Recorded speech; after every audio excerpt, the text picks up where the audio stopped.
Hi, Apsara here. We have a daily message, and you might not know this person, or you might know this person. Morse, Samuel Morse. He is the one who made the Morse code, and you know how he made the Morse code?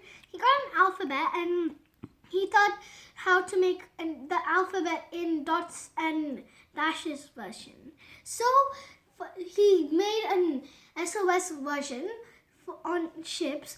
So for the SOS, dot dot dot for the S, and then dash dash dash for the O, and then dot dot dot for SOS, save our souls or save our ship. That's how the sailors and ship people speak when they are in danger and they call other ships. And they also use whale contact. Thank you.